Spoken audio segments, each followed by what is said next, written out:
I know, I bring bearing gifts. I have some Thanksgiving cookies for all of you. Happy holidays.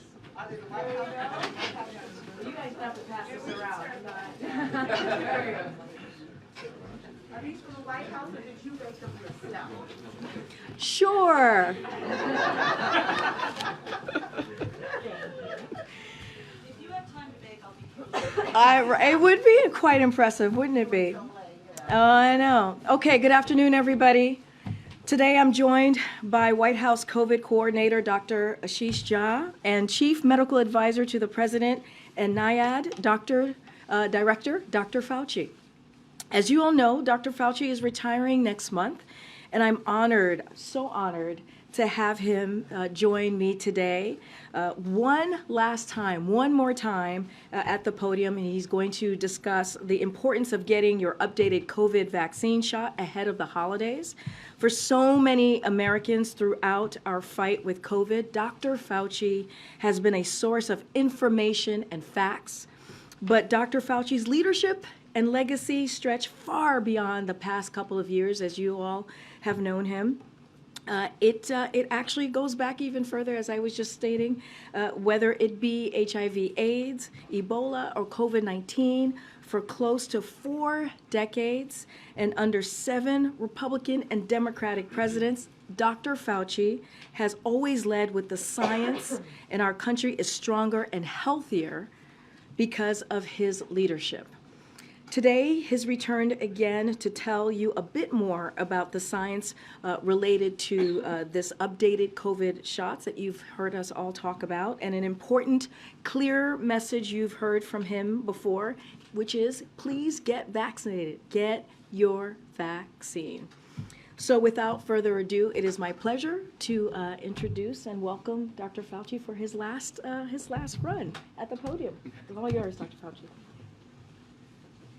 Thank you very much, Karine, for that really very, very kind introduction. It's really a great pleasure to be back here with you again, albeit, I believe, for the last time. But as Karine said, I'm going to spend the next just couple of minutes talking to you about the importance of getting an updated booster vaccine as we enter into the holiday season and the colder weeks and months of the late fall and early winter. So let's just talk very briefly about what we know about the vaccines, because we want to make our decisions really based on facts, evidence, and data. Are the vaccines safe? That keeps coming up. The answer is now overwhelmingly it should be off the table. There have been 13 billion doses of a COVID-19 vaccine that have been distributed worldwide, hundreds of millions in the United States, and there's robust safety monitoring systems that are in place, and clearly an extensive body of information clearly indicates that they're safe. Next, are they effective? And I believe you are all aware of this. If you look at the striking data, overwhelmingly show the effectiveness of vaccines, particularly in preventing severe illness and deaths. And recent data that has come out indicate that if, in fact, you are vaccinated and boosted compared to an unvaccinated person, there's a 14 times lower risk of dying in the most recent BA.4/5 era compared to unvaccinated, and at least a 3 times lower risk of testing positive compared to the unvaccinated individuals. But then there's some issues that we have to deal with that are sometimes confusing to the American public. If that's such great data, why do you tell us that we should be, for our own safety and that of our families and the community, get a booster shot? There are 2 issues that in some respects are unprecedented when it comes to infectious diseases. And that is, as good as the vaccine is, and as good as post-infection protection is, the immunity and protection wanes over time. Let me put it into some perspective for you. If you get vaccinated with measles or infected with measles, the duration of protection is measured at a minimum in decades and likely for a lifetime. That just happens to, unfortunately, not be the case when you're dealing with coronavirus and particularly SARS-CoV-2. So you need to update the protection that we know is good protection. Next, we have the complicating issue that we can't do anything about, is that you have the emergence every several months now, historically, of variants. Remember, Delta, Omicron, BA.4/5, BQ 1.1, the things that we're all hearing about and reading about and seeing. You don't have that with another example, just getting back to measles, which we're all familiar with. There are no variants of measles. I got infected with measles when I was a youngster because I'm old enough to not be getting the vaccine. And that measles is the same measles that's circulating now in the developing world. It doesn't change. And that's the two major reasons for getting a booster. The booster's bivalent. People get confused with that word. What does bivalent means? There's two components. One is the ancestral original vaccine that we all got, and the other is the updated BA.4/5. So then people ask appropriate questions. Do they really work? What are the parameters to see if they work? There are two parameters. One is what the vaccine does in boosting an immune response. We refer to that in the medical circles as immune correlates. And then there's the real-world vaccine efficacy.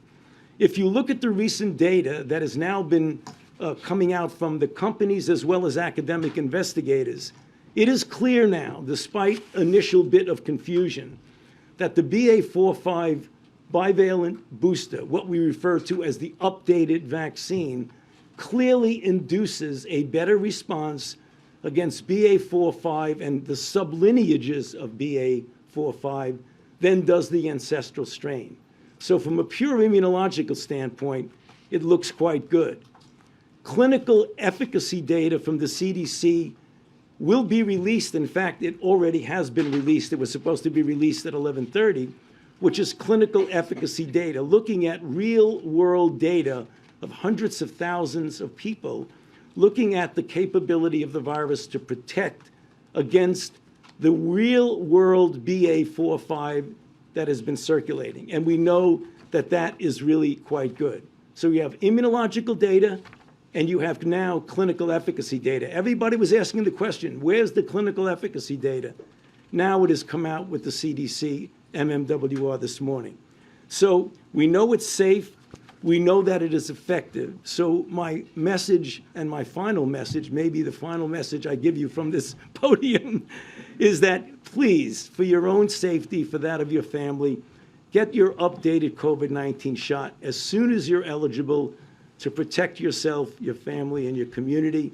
I urge you to visit vaccines.gov to find a location where you can easily get an updated vaccine. And please do it as soon as possible. Thank you. Well, hard to follow Dr. Fauci, who I would argue has been the most important, consequential public servant in the United States in the last half century, and a leader and a role model for so many of us. So, Tony, thank you. So thank you for reviewing the safety and effectiveness data. I will tell you, it is remarkable to me what data have come in the last month. I was here in front of all of you a couple of months ago talking about what we expected. All of the evidence that has come in the last month has far exceeded our expectations on the efficacy of these vaccines. And the safety data continues to be terrific. Today I want to focus on a new 6-week sprint that the administration is announcing to get more Americans their updated shots before the cold and winter season really settles in. Now, I want to start off by saying we are heartened to say that we are not alone in this effort. Just yesterday, 12 of America's leading medical and clinical societies, I'm talking about the AMA, I'm talking about American College of Physicians, the American Association of Family Physicians, I'm not going to list them all 12, but they all joined together with one simple, strong recommendation for all Americans, which is go get your updated COVID vaccine shot and go get your annual flu shot right away. Now, why did they do that? Why did America's physicians, speaking as a unified voice, say that? Because they know the best way to save lives this holiday season is to ensure that all Americans, particularly seniors, get their updated COVID vaccine and their flu vaccine. Now, we've already had 35 million Americans have gotten their updated COVID vaccine, including 16 million seniors. And we are encouraged by steady and strong week-by-week numbers. We're seeing about 4 to 5 million Americans getting it every week. But we are working hard to reach even more Americans, especially older, more vulnerable Americans. So as I said, today we're launching a 6-week sprint to help Americans get their updated shot by the end of the year. As part of this effort, with our limited resources that we have, we are making a series of announcements and a series of efforts to expand community-based COVID-19 vaccine efforts. So let me lay out some of them. We're announcing $350 million in funding to help community health centers meet people where they are, with facts, with vaccines, through proven methods like partnerships with faith-based groups and mobile vaccine clinics. We're announcing an additional $125 million to help local aging and disability networks to get older and more vulnerable and disabled Americans vaccinated. This will include efforts at senior centers across our great country. The Center for Medicare and Medicaid Services, CMS, is going to be issuing guidance today, reminding nursing homes that they are required to educate their residents on the benefits of COVID-19 vaccines, and they are required to offer vaccines to residents. And nursing homes that don't do these very basic things will be referred for greater oversight and possibly face enforcement actions. We're doubling down on our trusted messengers work because we know that makes a difference. We're working with national and local organizations, state and public health departments, pharmacies. You're going to hear schools and colleges and universities announce that they're hosting clinics. All of this, we think, is going to make a difference. Also, what will make a difference is more paid media efforts by the Department of Health and Human Services, designed to reach tens of millions of Americans, for instance, that are watching the World Cup through television and through digital ads. Bottom line is that we're doing everything we can in the next 6 weeks to help families get their updated COVID shots by the end of the year, because it's the best protection for this winter. And remember, for a majority of Americans, this is going to be a once-a-year shot. One COVID shot once a year, just like the flu shot. Now, while I'm encouraged by the work that so many are doing, we need everybody to step up. We need to make protecting our loved ones an important part of the conversation we have around the Thanksgiving table, an important part of the conversation we have in the days and weeks ahead. Because here's what we know. If folks get their updated vaccines and they get treated if they have a breakthrough infection, we can prevent essentially every COVID death in America. That is a remarkable fact 2.5 years after we found this virus first in our country. But it's going to take all of us to make that happen. So please, don't wait. Get your COVID shot. Get your flu shot. That's why God gave you 2 arms. You get one in each arm if you want. Go to vaccines.gov, and let's do everything we all can to protect the American people. Thank you. Okay, take a couple questions. Go ahead, Steve. Dr. Jean, why is a 6-week, why is this necessary? Are the numbers lagging? No, look, we've had very consistent, as I said, about 4 to 5 million shots going in. There are a couple of things that, we are obviously now entering a higher risk part of the year. Why? Because each of the last 2 years, we've seen a substantial increase in cases as we got into December and January. So this is a really important moment to announce this effort. We think that if people do this now and do this over the next couple of weeks, it's going to protect them over the holiday. So we think this is exactly the right time to make this. And the administration is obviously deeply committed to making sure we're doing everything we can to protect the American people. For Dr. Fauci, I have 2 questions if I can. Hospitalizations for the flu at this point in the season are the highest in over a decade. Why is the flu so bad this year, and how much protection is the flu vaccine providing for those who have gotten it?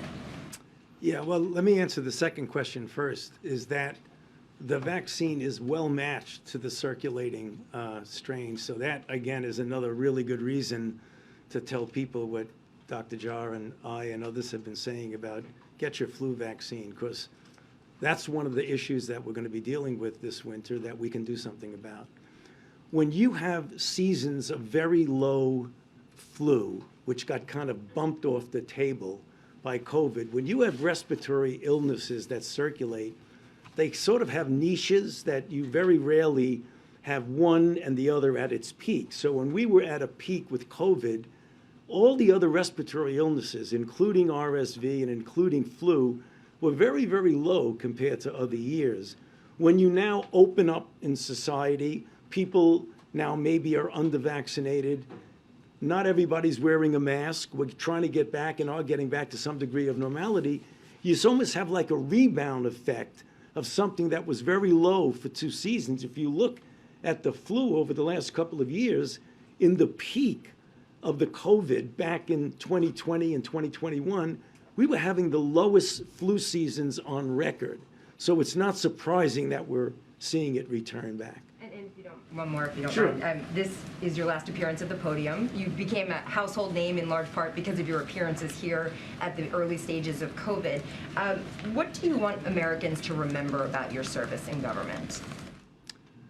Well, I think what I've accomplished in my 54 years at the NIH and my 38 years as the director of NIAID, although COVID is really, really very important, it is a fragment of the total 40 years that I've been doing it. So I'll let other people judge the value or not of my accomplishments. But what I would like people to remember about what I've done is that every day for all of those years, I've given it everything that I have, and I've never left anything on the field.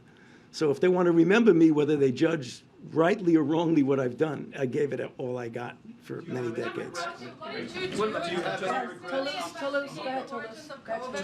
hoping I can ask quickly about also the XBB variant that's rising from India and Singapore. What should Americans expect as that variant continues to rise? And just to take a step back, I know you were encouraging folks here to get their latest booster, but should Americans expect what we've been seeing in terms of more cases, not as many hospitalizations? Just a step back, what should Americans expect when it comes to COVID?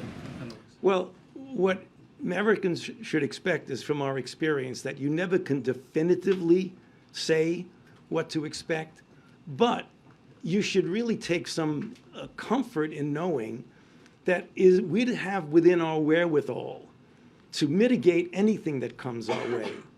Because we have flu vaccines, we have COVID vaccines, we have testing, we have the option under certain circumstances with good judgment to wear masks where appropriate in indoor congregate settings. So we can do a lot to mitigate any surge. One thing we're encouraged with looking at other countries, such as Singapore, which had a big XBB, they had increase in cases, but they did not have a concomitant major increase in hospitalizations.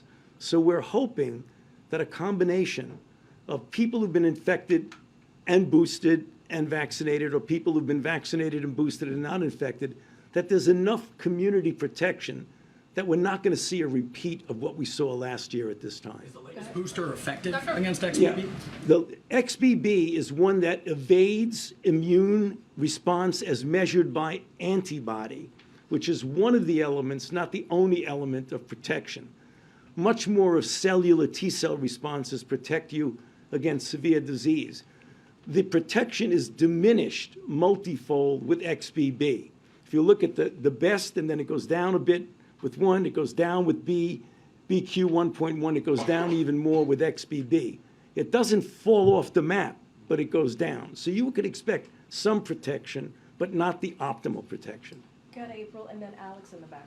Dr. Fauci and Dr. Josh. Dr. Fauci first, and Dr. Josh, first on the issue of COVID and mask wearing. We're not talking about mask wearing in this moment. Masks and the word masks have become a pejorative in some parts of this nation. Can you talk about the importance of mask wearing as you're worried about the holidays and people gathering together? And then on the gatherings for Thanksgiving and Christmas, what do you recommend for families who may have some who boosted and may have some who are not boosted, may have some who have not had a vaccine at all? Well, I think your first and second question are related, because what it really tells you is that we have multiple interventions and multiple actions we can take to protect ourselves. So there's a whole spectrum. Masking is one of them. Now, we're not talking about requirements or mandating. We're talking about if you're in a situation and each individual person evaluates their own risk and that of the risk of their family members, for example, like a person who's 25-year-old living alone versus someone who has an elderly parent or grandparent or someone who's immune compromised. First of all, everybody should be vaccinated and boosted with flu and with COVID. Whether or not you wear a mask, or another thing we shouldn't underestimate is testing. So when we're gathering at a family gathering for Thanksgiving or for Christmas or for any other holiday as we get into the winter, it makes sense that you might want to get a test that day before you come into a place in which you might be infected and spread it, or other people who might be there, in order to protect. So masking is important, but you can count masking, vaccine, boosting, testing. All of that is part of the spectrum of protecting yourself and your family. What do you say about the word mask now being a pejorative in some communities? No, it shouldn't be. I mean, you're absolutely right. I mean, I know sometimes when you walk in and you have a mask and nobody has a mask, you kind of feel guilty. You shouldn't feel guilty. You look terrific. Right. I have no problem in here wearing a mask. Thank you. All right, we're gonna move on. Go ahead, Alex. Go ahead. Alex, don't be disrespectful. You're being disrespectful. Hold on, hold on, hold on. Hold on, no, wait, I did not call on you, Stephen. Go ahead, Alex, you're next. Karine, my first question is, last year, two questions. The first is, last year we were really kind of hoping that the holiday season would go well, sort of look normal, and then Omicron came along and sort of disrupted a large chunk of January, February schools, flights. Are we seeing a similar dynamic, especially with some of these new subvariants coming along? And then my second question, Dr. Fauci, for you specifically, what was the most difficult moment of the pandemic response for you throughout the last two and a half years? I'll start with the first, and then obviously Dr. Fauci can answer the second. So the short answer is no. First of all, you can't predict with any certainty. So we don't know what Mother Nature is going to throw at us. That said, these subvariants, obviously we're tracking them very closely. The good news is, even if you see a diminishing of our vaccines, they're still effective against these subvariants, way more effective than the original vaccine, right? So I feel very confident that if people continue to get vaccinated at good numbers, if people get boosted, we can absolutely have a very safe and healthy holiday season. Well, there's always a caveat here of things out of the left field you can't predict, and you can't. But nothing I have seen in the subvariants makes me believe that we can't manage our way through it effectively, especially if people step up and get their vaccine. So that's a really difficult question to answer, but the most difficult because, we've all lived through almost 3 years of the most horrendous outbreak that we've experienced as a society in well over 100 years. But there are certain things that stand out. I mean, I could probably write an essay on all the things that were difficult time. But one of the things, as a physician whose goal in life is to care for patients and to prevent and treat illness and ameliorate suffering, is that I remember back in my days in medical school and when I was an intern and a resident, when a patient came in, whether or not the patient didn't like you, was angry with you, whether it was a rich person or a poor person, you treated everybody the same because you cared about them and you wanted everyone to walk out healthy. So when I see people in this country, because of the divisiveness in our country, of not getting vaccinated for reasons that have nothing to do with public health, but have to do because of divisiveness and ideological differences, as a physician, it pains me because I don't want to see anybody get infected. I don't want to see anybody hospitalized, and I don't want to see anybody die from COVID. Whether you're a far-right Republican or a far-left Democrat, it doesn't make any difference to me. I look upon it the same way as I did in the emergency room in the middle of New York City when I was taking care of everybody that was coming in off the street. So that's the thing that troubles me most about this. Dr. Fauci, only 13% of... Hold on one second. We have a process here. I'm not calling out on people who yell. And you're being disrespectful to your colleagues, and you're being disrespectful to our guests. I will not call on you if you yell, and also you're taking time off the clock because Dr. Fauci has to leave in a couple of minutes. I'm done. I'm not getting into a back and forth with you. Go ahead, Jeremy.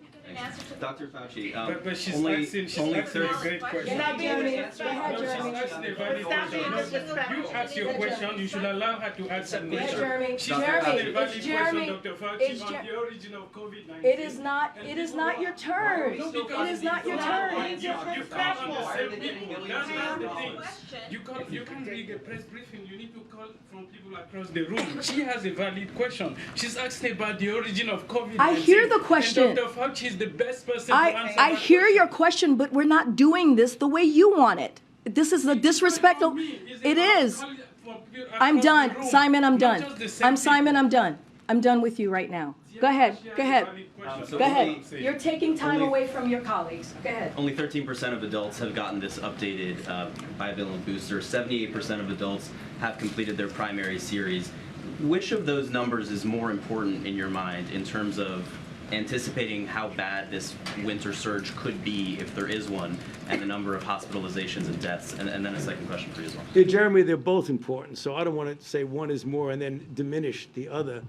But the people who are most at risk are the unvaccinated. I mean, we have 68% of our population is vaccinated. You know, that means that we have 32% of the population that's not. And if you look at the data, they are just profoundly striking of the curves of death and hospitalization of unvaccinated versus vaccinated and boosted. So there is a relatively smaller difference in vaccinated and unboosted versus vaccinated plus boosted. That doesn't mean you shouldn't get boosted, but the real danger is in the people who have not been vaccinated. So that's where we expect, if we're going to see a problem this winter, it's going to be among those people. And then as you reflect on the end of your time and decades in government service, and particularly your handling of the pandemic, did you imagine that this virus would still, as we are here today, be killing 200 to 300 people a day? No. Did you imagine, the level of cases, and what is your outlook for the future of this virus as you look in the next several years? No, I did not imagine that. I don't think any of my colleagues imagined that we would see a 3-year saga of suffering and death and 1 million Americans losing their lives. The thing that was most disturbing is something I referred to an answer to one of the other questions, was the continuation of multiple variants evolving over time, completely unlike something like measles. And that's the reason why I gave the measles comparison. Where I think we're going is that sooner or later, and I hope it's sooner, we're going to equilibrate to a low level when there's enough background cross protection that unless we get a completely far way out different variant, we're likely going to see a continued lowering and lowering. Maybe we're going to see blips at winter and stuff, but hopefully it gets down. The message that Dr. Jarrah and I are trying to get to you today is that we can make that happen much sooner by vaccinating and by keeping updating on your booster. It's just really as simple as that. We're going to get there. We can get there with less suffering if we use the interventions that we have. If you want to let nature take its course, we're ultimately going to get there, but we're going to lose a lot more people than we need to. Can I just add one more quick thing to that? I mean, look, there are hundreds of thousands of Americans who have died this year because people were under-vaccinated, people weren't boosted. And it is not blaming the people who died, it is blaming the fact we still have a lot of people out there spreading misinformation, undermining people's confidence in vaccines. There was a paper out last week that showed that death numbers in many European countries were much lower because their booster rates are much higher. So the key point here is, at this point, we can prevent nearly every death in America from COVID. But we can't see this as like a horse race of let's get an anti-vaxxer and let's get we know what the evidence is. The science on this is crystal clear. People get their booster. If you get infected, the chances you're going to end up super sick in the hospital is exceedingly low. That's the message. People need to get their updated vaccine. In the back for Dr. Fauci, last question. Go ahead. Me? Sorry, thank you so much. Dr. Fauci, if I could just ask you to reflect on the early days of this pandemic and the mixed messages that were coming out of this White House and how that affected people's trust and how you're going to take that message forward in future pandemics, and the importance of trust, and how you would advise Dr. Jha and his colleagues to emphasize that in future pandemics. Well, there was really a difference early on in the first weeks to months of the outbreak because we were dealing with truly a moving target. And when you're dealing with things like reporting and discussing with the press, making recommendations, making guidelines, you have to make it on the basis of the information that you have at that time. But what's happening is that we were not dealing with a static situation. We were dealing with a dynamic situation. First, we thought it was just animal to human, didn't spread well from human to human. Then we found that it spread very well. And then we found out that it spread enormously well. Then we found out that it was aerosolized. Then we found out that 50 to 60% of the people who transmit it don't have any symptoms at all. So the recommendations that were based on what you knew in January, when you get to March, April, and May, they will change. Understandably, that leads to a question on the part of the public is why do they keep changing things? A simple comparison and analogy, in January, 2 + 2 = 4. In April, May, August, September, 2 + 2 still equals 4. When you're dealing with an evolving outbreak where the information you get changes from week to week and month to month, we've got to probably do a better job of when we talk to the public, explain that this is a dynamic situation that could change. I've said that from this podium multiple times when we were talking about, for example, do we need to do anything different now when we had 15 cases?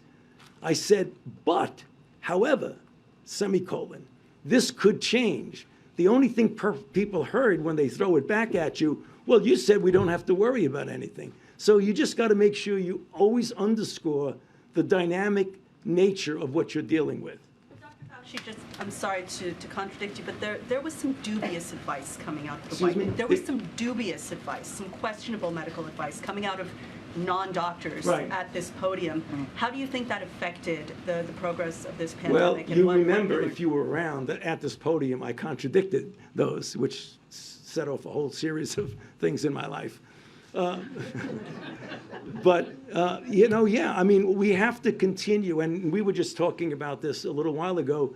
The way you counter misinformation and disinformation is that to do whatever you can, as often as you can, to provide correct information. The people who have correct information, who take science seriously, who don't have strange way out theories about things, but who base what they say on evidence and data, need to speak up more, because the other side that just keeps putting out misinformation and disinformation seems to be tireless in that effort, and it's going to be very difficult. All right, thank you, Dr. How are Fauci. you preparing Thank you. for the Thank likely you. aggressive oversight from House Republicans, the new majority next year that they've been So, promising on some hold of on these one very second. Dr. Jha is going to stay to take a couple more questions, but Dr. Fauci actually has to go. So thank you so much, Dr. Fauci. Thank Yeah, I can answer his You want question. to answer it? Yeah. Okay. He says I'll See, answer it. Okay, I'm a good- go ahead. Go ahead. I'm just trying to keep him all on right. time. The answer is, if there are oversight hearings, I absolutely will cooperate fully and testify before the Congress if asked. You may not know, but I've testified before the Congress a few hundred times, okay, over the last 40 years or so. So I have no trouble testifying. We can defend and explain and stand by everything that we've said. So I have nothing to hide. Just a quick follow-up on that, Dr. Fauci. How much do you think, Dr. Fauci, how much, just a follow-up on the oversight, Dr. Fauci. All right, thank you, Dr. Fauci. Time for a couple of questions. You'll take a couple, Dr. Jha.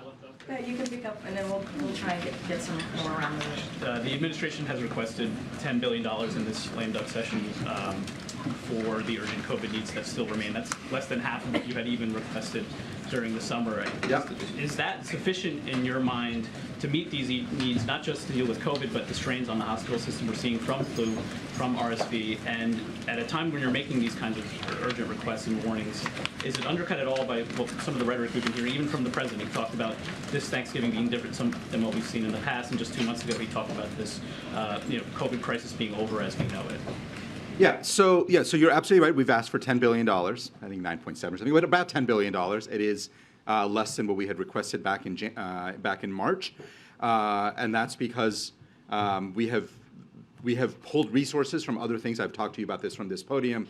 The really critical other public health needs that we have pulled resources from to buy vaccines, to buy treatments. Even the resources we're announcing today are from other really important programs. But that $10 billion is now critical. It is to make sure that we do have enough vaccines and treatments and tests to get Americans to a point where eventually, as this response changes and we more normalize vaccine treatment purchases through the regular health system, we want to make sure that we do that in an orderly way. We want to make sure that we got uninsured and underinsured Americans covered. So we obviously need resources for that. What you heard from Dr. Fauci is we are at a point where this virus continues to evolve very, very rapidly. And we updated the vaccines. They are working great right now.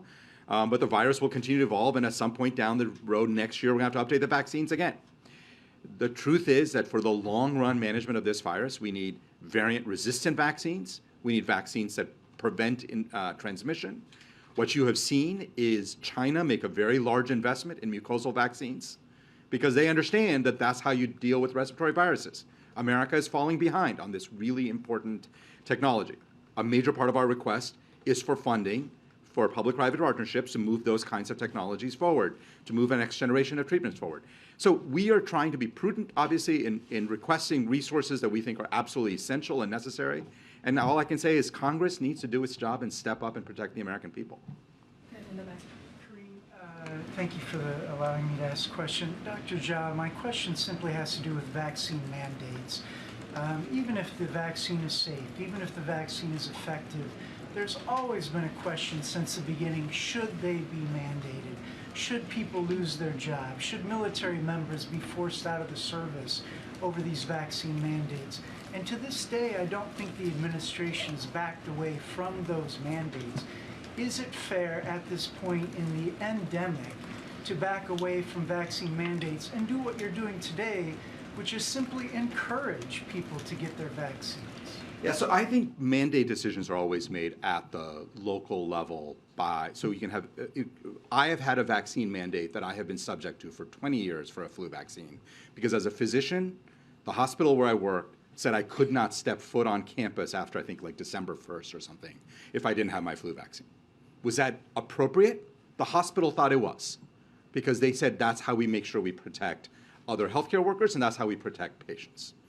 So this idea that in specific circumstances, we can't have vaccine mandates, we've had them forever, right? George Washington had a vaccine mandate. Well, they weren't quite vaccines then, but they were inoculations against smallpox. This is as old as America. We've done this. The military decides what it needs to have a healthy fighting force. This is a decision up to our military leaders. Individual employers can make these decisions. So we've had a long history of this, of individual local decisions on these kinds of issues, and I think that is completely appropriate. I just want to pick up the point that Dr. Fauci was making about misinformation. Under the stewardship of Elon Musk, Twitter seems to be welcoming back some people who spread COVID vaccine misinformation. Marjorie Taylor Greene's personal account is being reinstated, for example. Do you see that as a problem as you're trying to battle misinformation? Well, as Dr. Fauci said, and it is something that we were speaking about earlier, the best way, I believe, to counter misinformation and disinformation is to spread good information, to spread science-based information, to have trusted voices. So I started my comments by reminding everybody that America's physicians, like the real leaders of American medicine, the people you trust for your cancer care and your heart care and your pediatrics care, are out there telling you need to go get a vaccine. You can decide to trust America's physicians, or you can trust some random dude on Twitter. Like, those are your choices. But I think the key here is to get trusted voices out there spreading truth, spreading science-based information.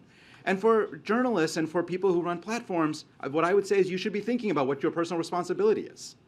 And do you want to be a source of misinformation and disinformation? That's up to those individuals, but I actually think it's really important for us, for me, to be spreading good information. So Dr. Fauci said that it is not surprising there's this rebound effect with the flu this season.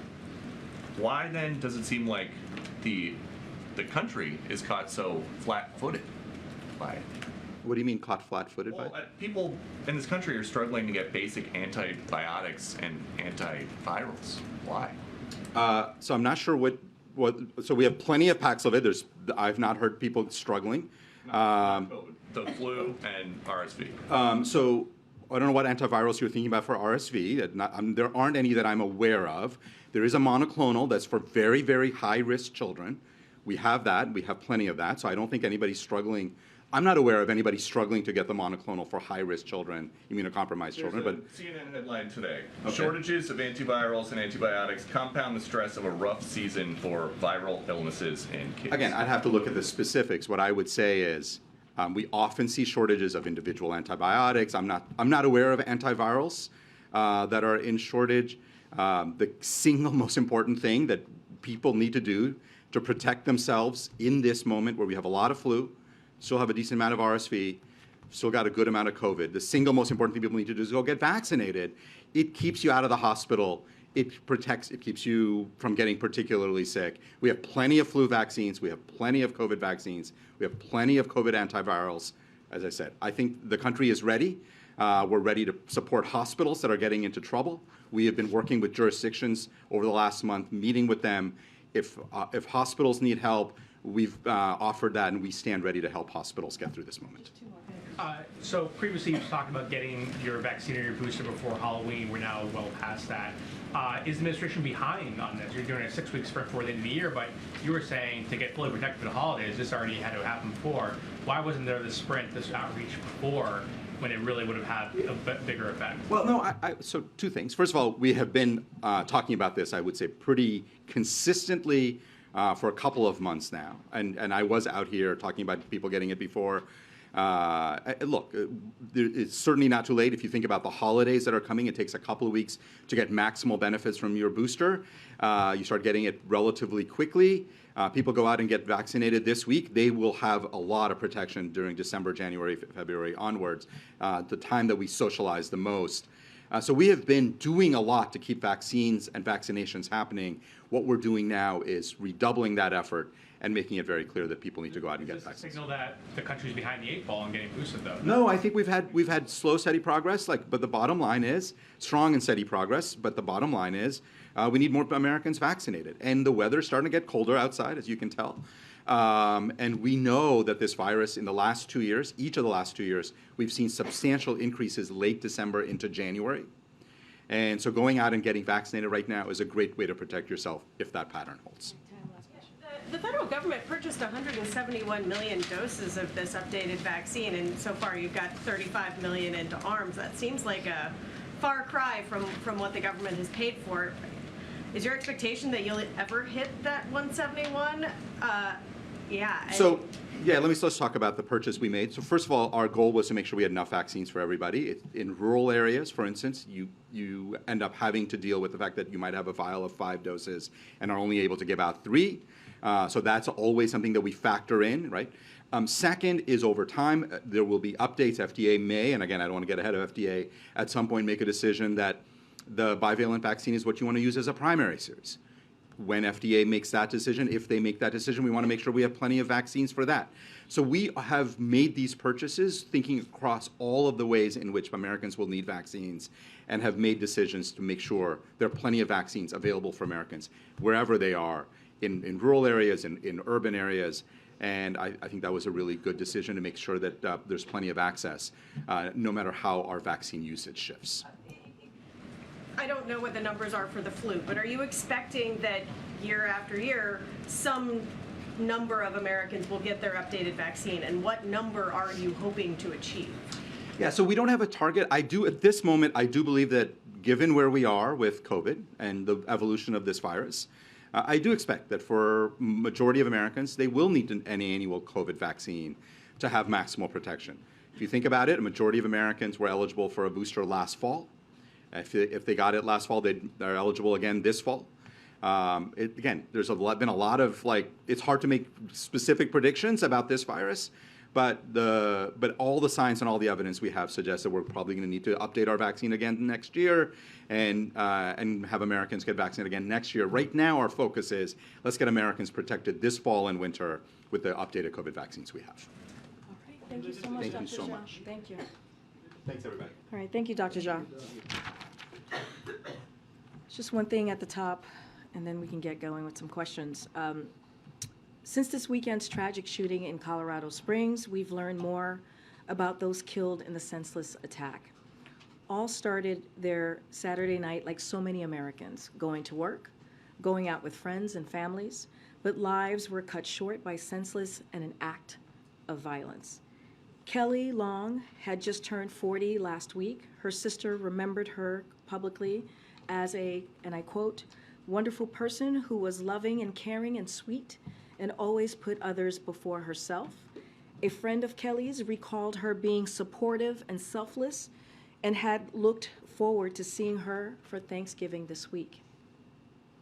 Daniel Austin was just 28 years old. He was a bartender and entertainer at Club Q who overcame being teased by peers in school as a child and found joy in performing. Daniel's mother, Sabrina, was one of his biggest fans and would bring friends and family to his performance at Club Q. She said, and quote, lit up a room. He lit up a room. Derek Rump was also just 38 years old. His friends told the Washington Post that Derek was, quote, what made Club Q, end quote. A bartender, performer, and an avid Britney Spears fan. Friends and customers remembered Derek for making everyone feel welcome at Club Q.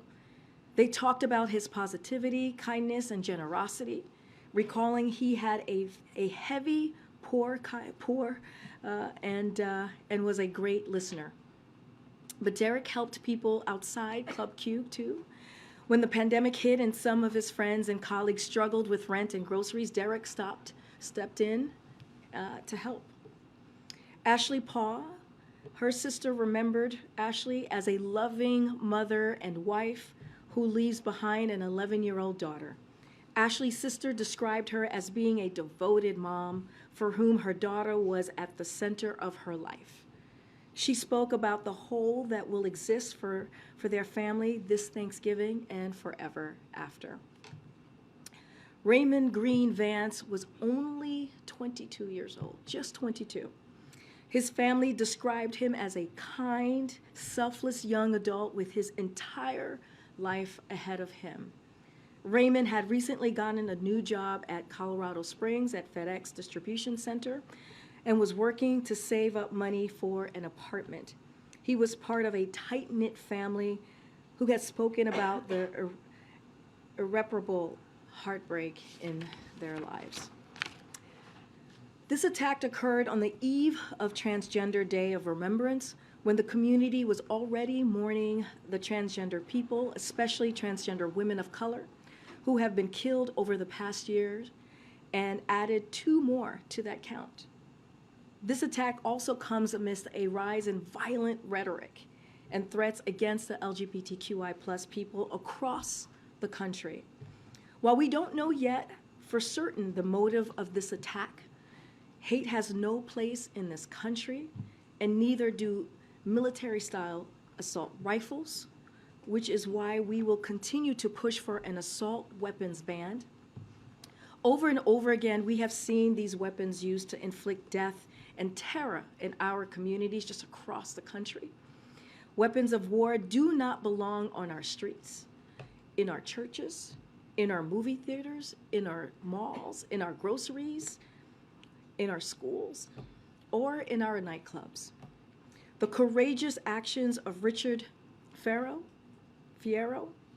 and Thomas James and others we are still learning about stopped the gunman before he could kill others. Richard and Thomas are heroes, and we are so grateful for their quick action, and there are no words at all, that can bring comfort to those who are grieving, but we stand with the community of Colorado Springs and the LGBTQI+ community.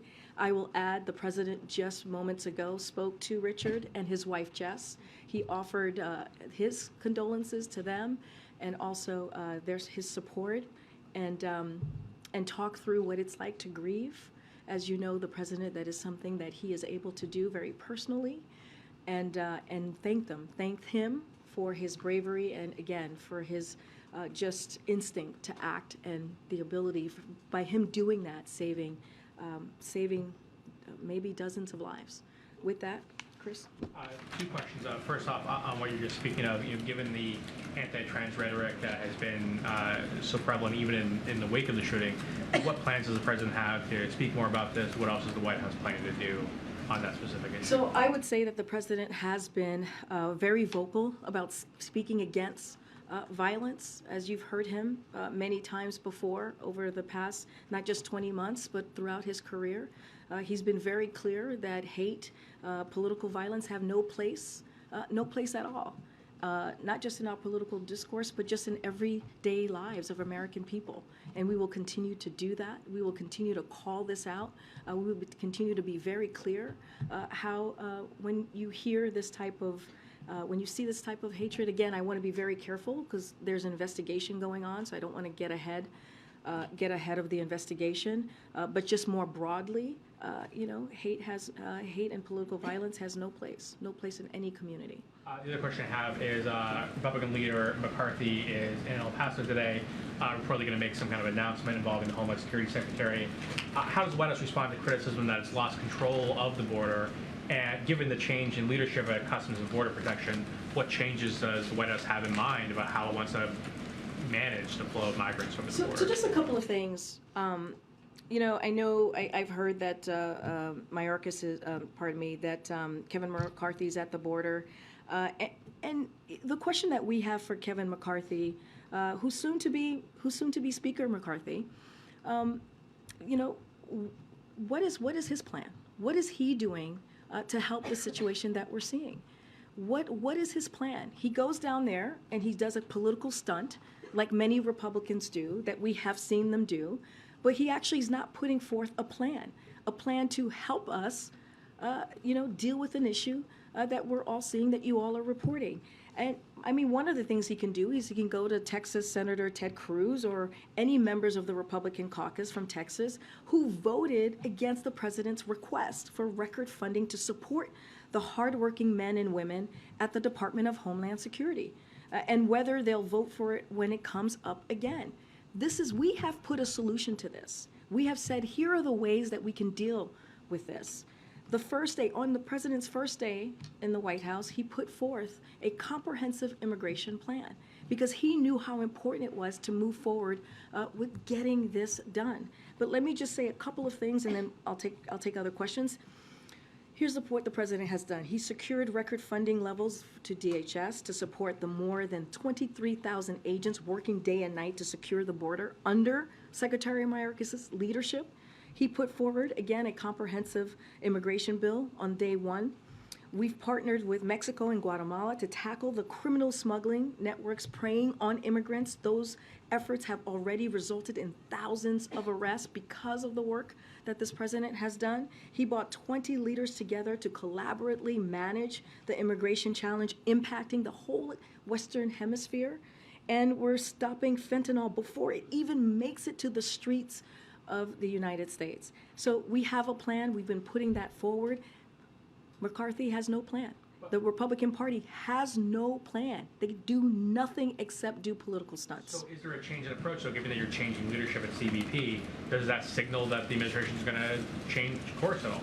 We feel that we have a plan that we have put forward. We are happy to work with Republicans in a bipartisan way, as the president has done for the past 20 months, and more than 200 pieces of legislation that he has been able to be done in a bipartisan way, signed into law. So this is something that can be done. Instead of doing political stunts and making this about politics, why don't Speaker McCarthy, soon to be Speaker McCarthy, actually put a plan before us? Actually come to the table and put some work into it. Go ahead. How do you go about breaking the logjam on guns on Capitol Hill? Is it even possible? Look, the president, as he says, as you've heard him say personally, he's an optimist. And so we're optimistic that we can get this done. The president's not going to stop until we ban assault weapons. This is something that he did 30 years ago. As you know, you've heard him talk about it when he was a senator. In 1994, he was able to put that forward, and it saved lives. And unfortunately, it's sunset 10 years later. So the president's going to continue to work on that. Look, people didn't think we would get a bipartisan legislation on the gun reform bill that the president was able to sign into law just a couple of months ago. People didn't think that was going to happen, and we were able to get that done. So again, we're going to just continue our efforts, continue having those conversations, because we have to keep our community safe. Secondly, is there an update on the potential rail strike? Is the president talking to any of the parties? So just a couple of things on that that I want to say just at the top, because I think it's important. I know I spoke to this on the plane yesterday. As the president has said, from the beginning, a shutdown is unacceptable because of the harm it would inflict on jobs, families, farms, businesses, and communities just across the country. And a majority of unions have voted, as you all know, I know you guys are following this very closely, to ratify the tentative agreement that we saw back in September. And the best option still is for the parties to resolve their differences themselves, and that's what the president's going to continue to call on. To your specific question, though, Steve, the president is indeed involved directly, but I don't want to get into details at this time, but he has been involved. He remains focused, again, on protecting America's families. We have to avoid a rail shutdown. It will harm, again, families, businesses, and farms. And so we're going to continue to speak to this. The administration is in touch, again, to your question, with parties involved, as we have been since before the tentative agreement was reached. Great.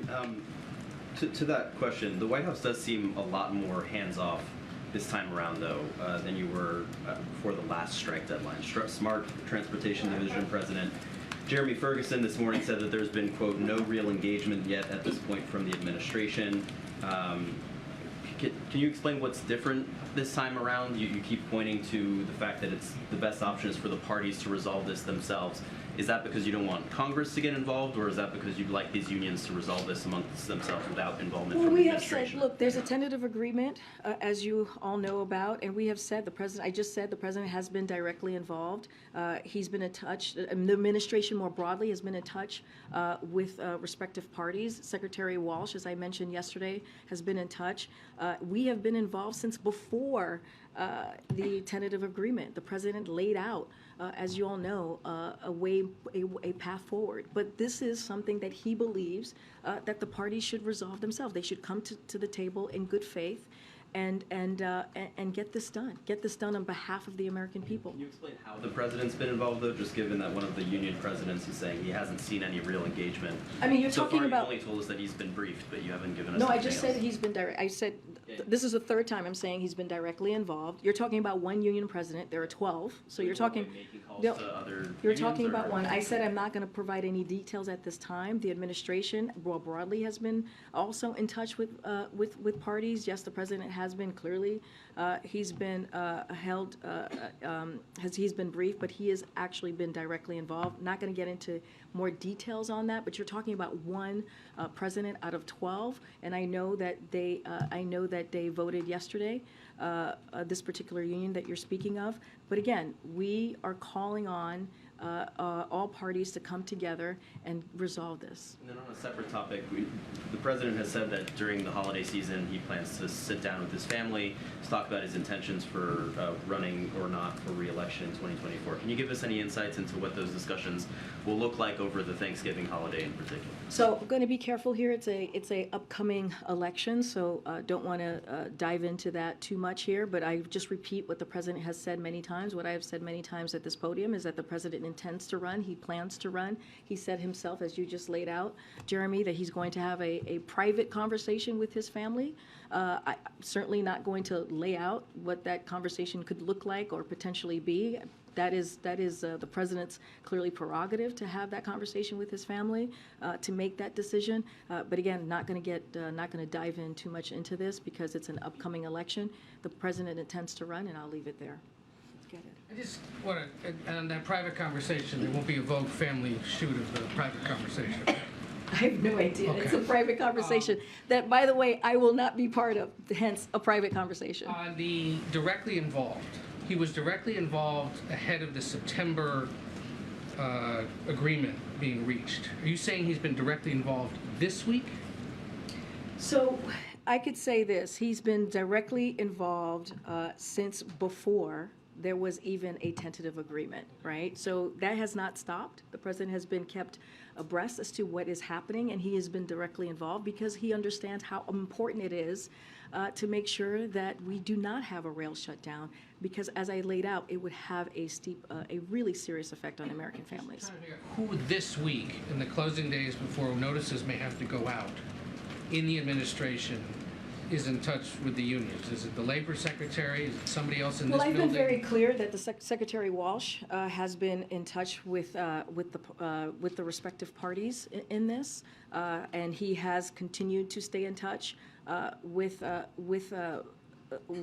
again the parties that are involved in this agreement. But again, I'm not gonna get too far ahead of that. Look, he's encouraging, Secretary Walsh specifically, he's encouraging sides to reach a resolution that prevents a threat to a shutdown, and that's been our focus.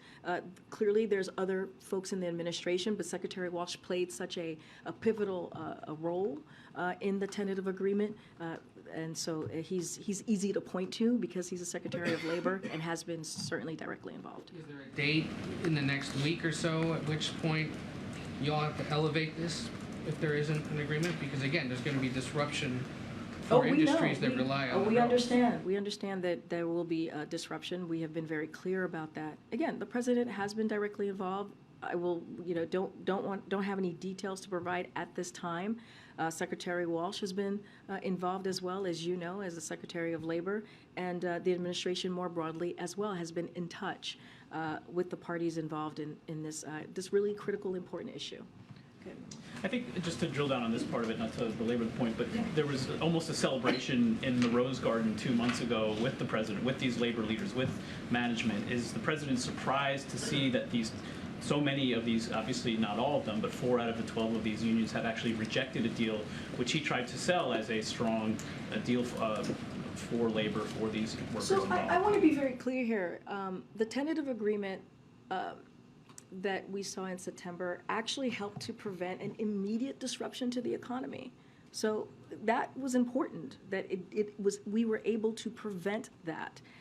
This administration, it worked to bring unions and rail companies together to reach that agreement, and it kept our rail system working and prevented a disruption, again, to our economy. So that was an important moment as well. Look, we're going to be steadfast in saying that all parties need to come together. They need to come together in a good faith, and we have to prevent a rail shutdown. And then two other questions if we can. Yesterday, the president said that he heard about the appointment of the special counsel when we all did. I wonder if you can elaborate on that. Was the president truly just informed based on media reports?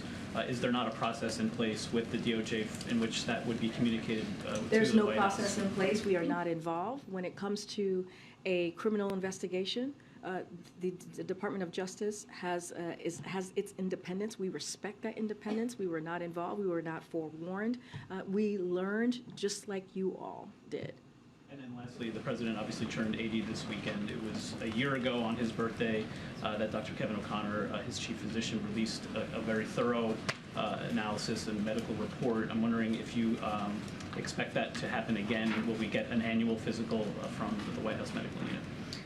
So the president is in good health and maintains an active lifestyle. That is from the doctor. He shared that with me.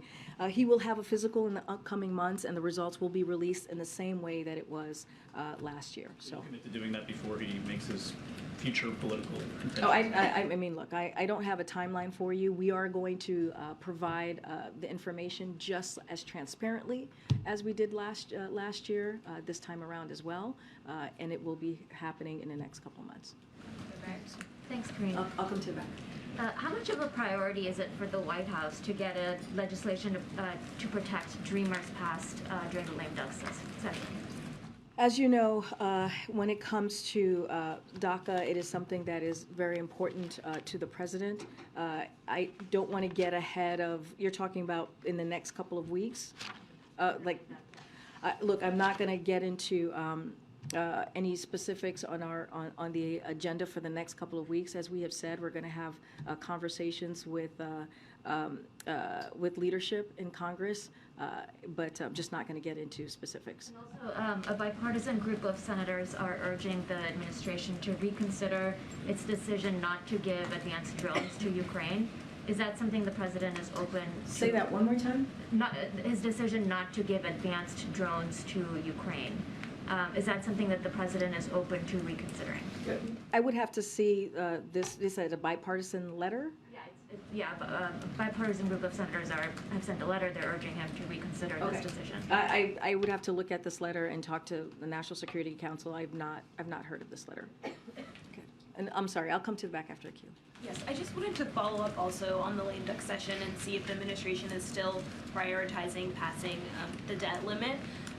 And secondly, on student loans, is there sort of an estimate for when the legal challenges will sort of start wrapping up? The president said back in October that he thought relief would go out in 2 weeks, and of course that has come and gone. So what should people expect in terms of timeline for when these legal challenges will play out? So look, on your first question about the debt ceiling, it should never, and I've said this before, it should never be a matter of political brinksmanship. We've been very clear. Congressional Republicans voted 3 times to lift the debt ceiling under the previous president. 3 times that they were able to do this. Congress must once again responsibly address the debt ceiling before its expiration. The sooner they act, the better for our economy and our country. We would welcome Congress resolving this issue during the lame duck. That is something that we are certainly open to and want to see, and we are consulting closely with congressional leadership on the issue. But again, it should not be used as a political brinksmanship. On your question of student loan, are you talking about what specifically, just because you said 2 weeks has passed, but as you know, we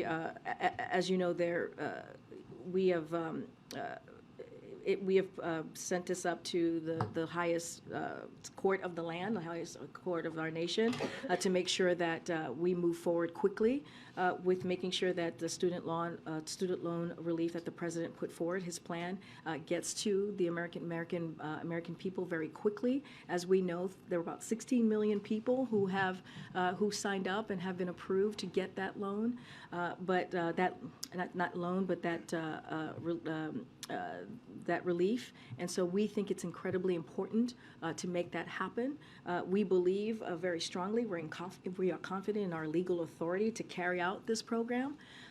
But again, I want to be very clear here, and I've said this many times before, it is really unfortunate that we see congressional officials and special interest group try to block this. The way that this president sees the student debt relief, he sees it as an opportunity to give Americans a little bit of breathing room. American families to be able to start a family themselves, to be able to buy a house, to be able to really move forward with their lives in a way that they have that opportunity to do so with a little bit of that breathing room. So we're going to continue to fight. The president knows how to fight here. He knows he wants to fight for the American people, and so we're going to continue to make sure that we get this done. On the debt limit, you said that you welcome Congress resolving this issue. 2 questions about that. First, the definition of resolving this issue. Are you thinking like just a little bump up to get through a month, or are you thinking permanently resolving this issue, as some Democrats have recommended? I appreciate the question. I'm just not going to get into specifics on how they're going to move forward on doing this. What we believe, it should not be used as political brinksmanship. This should be done. It was done 3 times under the previous president by Republicans, and so there's no reason why we can't do this again. And you said that you would welcome Congress doing this. Is the White House actively working to get Congress to address this in the lame duck? So look, As I've said before, we are continuing to have conversations. We always do with congressional members and just on a regular basis, as we do here at the White House. I don't have anything specifics to read out, any conversation to read out. But again, this is something that we welcome. We again don't see this. We do not believe this should be used as political brinksmanship. Thanks a lot. I wanted to ask you about the statement that you made right at the top, talking about the need for an assault weapons ban. This is probably the best time in terms of moving that type of legislation forward during the lame duck session, given that Republicans will take over the House in January. So what is the administration doing to move this forward during this limited window that you have right now to move that legislation forward? So look, the president has always been very clear when it comes to the assault ban weapons or ban on assault weapons, which is we have something that we have to get done, and it's a priority to him, and it has been. He was a leader on that issue, on getting that legislation done 30 years ago. Under his administration, we were able to get the bipartisan gun reform legislation done just a couple of months ago. And this is something that's going to continue to be important to him. I'm not going to, I think we've talked a little bit about the priorities of the lame duck, but he wants to have conversations with Democratic and Republican leaders in the House and the Senate, and to talk about what that lame duck, that priorities is going to look like. But when it comes to, assault banning assault weapons, this is something that is personal to him. This is something that an issue that he's worked on for so long, and we don't think it should have happened months ago. It should have happened years ago. We should have communities that are safe for our kids. We should have communities that are safe for families. We should have communities that are safe for Americans across the country. But I'm not going to get into specifics of priorities. Do you see it in the same way that there is this narrow window to move this legislation forward right now?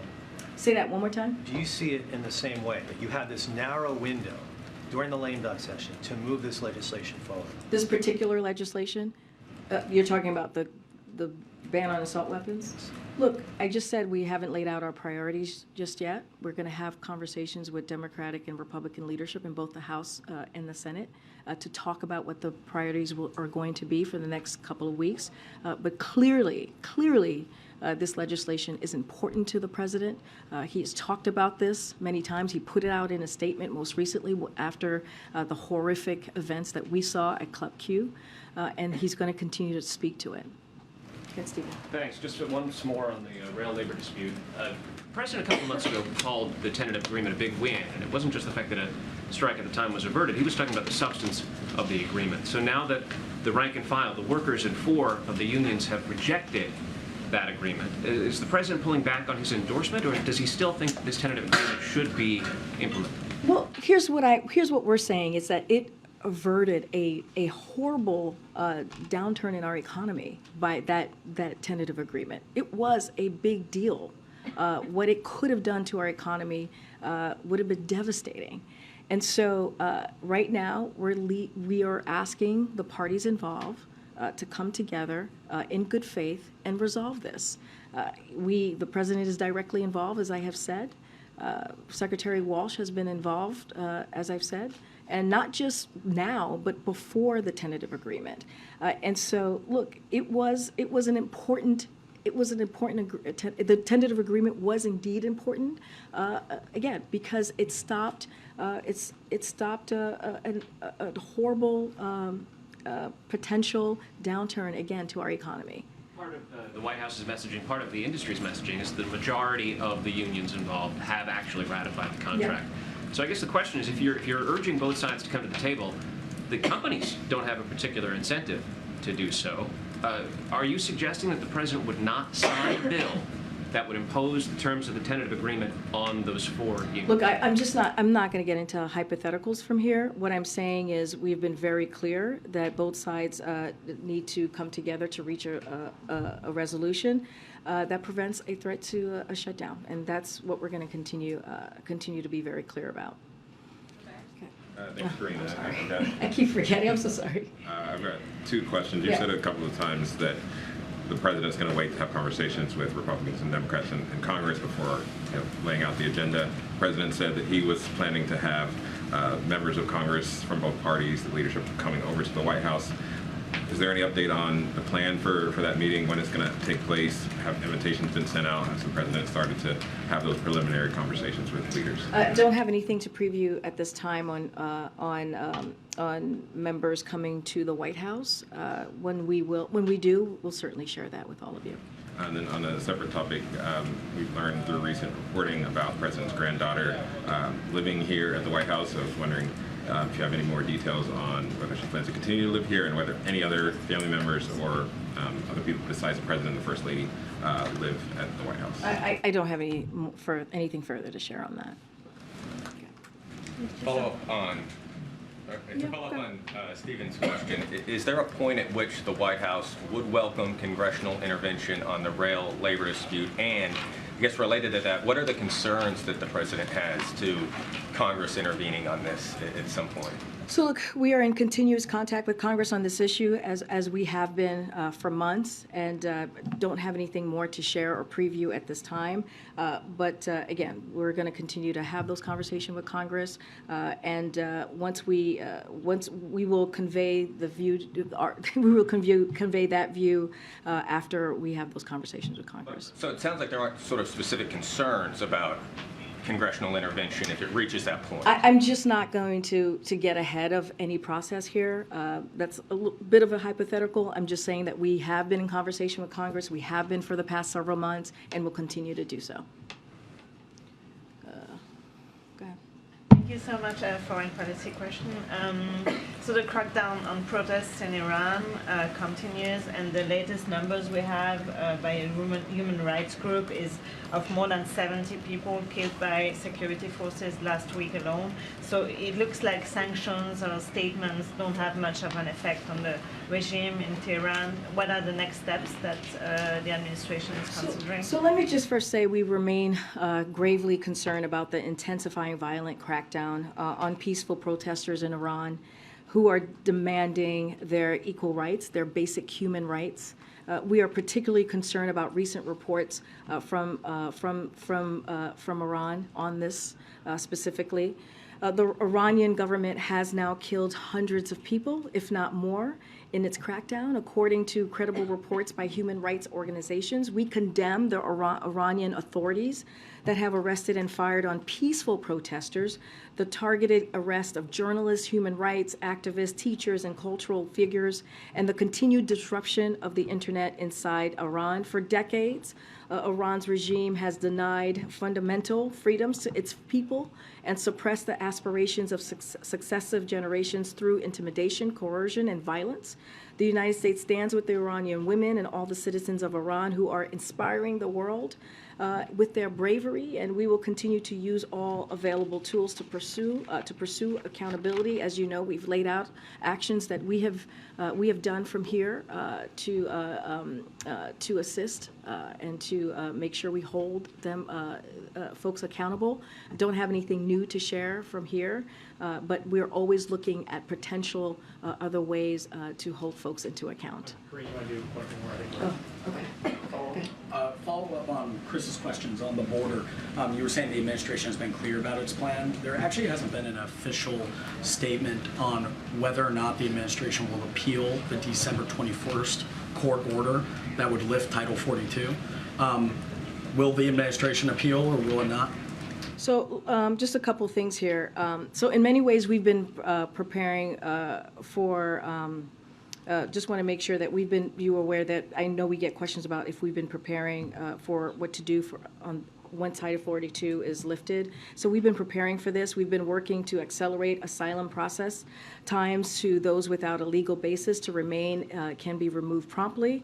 And we've set up anti-smuggling operations with Mexico and Guatemala, as I mentioned, as we prepare to transition to the next phase of our work to manage the border in a safe, orderly, and humane way. The Department of Homeland Security will continue to double down on those proven strategies, and you should expect to hear more from them them in the coming weeks on how we're preparing for this, because I know that's been a question. Look, I'm not going to get into any specific legal movements of what we're going to be doing. That's not something that I will do from here. I leave that in the hands of the Department of Justice. Okay. And right now, for Venezuelans, which make up a large portion of people coming to the border, the administration has given a very limited humanitarian parole for the overall numbers of migrants coming, and basically Title 42, every other Venezuelan coming to the border. If that's lifted, you were just saying expanding asylum. Does that mean that those migrants would be allowed to ask for asylum, or would there be another policy, expedited removal or otherwise, to turn them away? Would they be allowed to ask for asylum, or would they be turned away? So it's a great question. I'm going to let Department of Homeland Security, as I just said, they're going to have more. They'll share more on how they're preparing from what will happen once Title 42 is lifted. Not going to get ahead of them, and they'll lay out their process. It sounds like, though, there's no commitment here to actually follow the court order on December 21st. I'm just not. It's not up for me to decide. It's something for the Department of Justice to make that decision, is what I'm saying. This is for the Department of Justice to decide. Follow-up, Okay. just a quick follow-up. All right. The question right here, follow-up on Go ahead. Yeah, thanks very much. You said from the lectern that the wedding of Naomi, Biden and Peter would be a private one, and that it would be closed to the media. Yet I'm reading all about it and looking at pictures on the Vogue website. Could you just talk us through what happened there? So first of all, let's level set here for a second. This was not a national security meeting. This was not an economic meeting. This was not or economic summit. This was a young couple's wedding with their friends and family. This is what this was. This is what happened here on Saturday. So, and secondly, just to be very clear, Vogue did not attend the wedding. They were not there. So what you're reading is inaccurate. They did not attend the wedding. As I told you all before, there was no press access at the wedding. It was a private family event. And so, wait, you're asking me the question. Let me just lay this out for you, and then I'm happy to take one follow-up, and then we're going to go. The couple asked that their wedding events be closed to the media, and it was. It was a closed event, a private family event. Vogue did a portrait shoot on Thursday afternoon before the wedding in the green room. I would also remind you that many photos were released to the public on Saturday after the wedding to everyone. Vogue actually held their photos. They embargoed it until today so that so it would give ample time for the photos to be in the public sphere. And so it is inaccurate, completely wrong. It is not right to say that it was open, to suggest that a Vogue cover was open to the press. It was not. And so just want to be very, very clear. What you're reading right now is not accurate. Yeah, I mean, I wasn't suggesting No, but that's what you just said. No, my question was, you had said it was going to be a private wedding. It was. I think, I mean, it seems as if you were saying it would be, the media would not be allowed access on the wedding day. But I think that those of us might think that dressing up in a wedding dress, having a photo shoot, talking about the wedding is coverage of the wedding. The wedding was private. It was a private family affair. There was no press access to the wedding. We were very clear about that. There's no reason to mince our words here.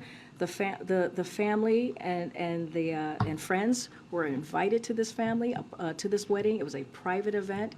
It was a young couple's wedding. It was a joyous occasion. Again, the reports out there are inaccurate and false. I'll leave it. One more question.